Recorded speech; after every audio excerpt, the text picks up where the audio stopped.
ce gouvernement a passé le point de non-retour, à moins qu'il ne dépose les documents, comme le demande le Parlement. Ils sont coupables d'outrage. Quels sont ces commentaires? La députée de Saanich Gulf Islands. Merci, Monsieur le Président.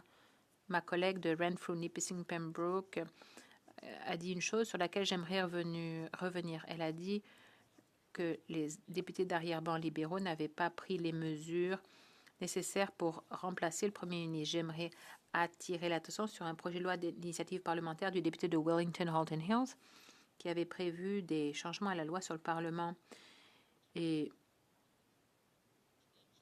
chaque caucus des partis reconnus pourrait, après les élections, décider s'ils acceptent ou pas le chef. Et donc, je crois que ce serait bon pour la démocratie. Il n'y a que le Parti conservateur qui a adopté cette loi sur la réforme.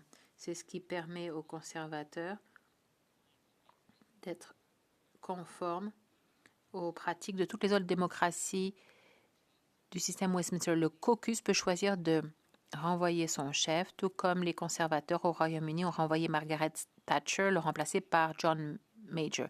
Mais je me souviens des événements de l'époque, de ce qui est arrivé en 2016.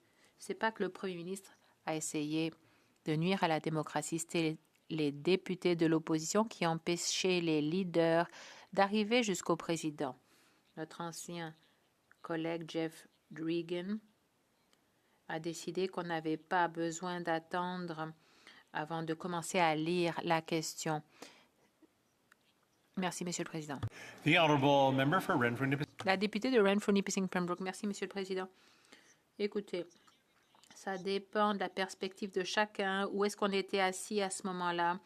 On a peut-être vu différentes choses ce soir-là. Pour ce qui est de la loi sur la réforme, la Reform Act, oui, je dois remercier mon collègue de Halton, qui en est l'auteur. Si les libéraux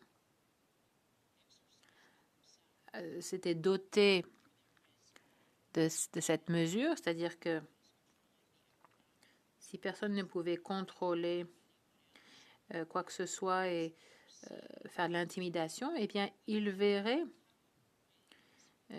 ils pourraient agir, ils pourraient bénéficier d'un processus pour se débarrasser de leur chef si le chef ne respecte pas l'entente du caucus. Quels sont ces commentaires, la députée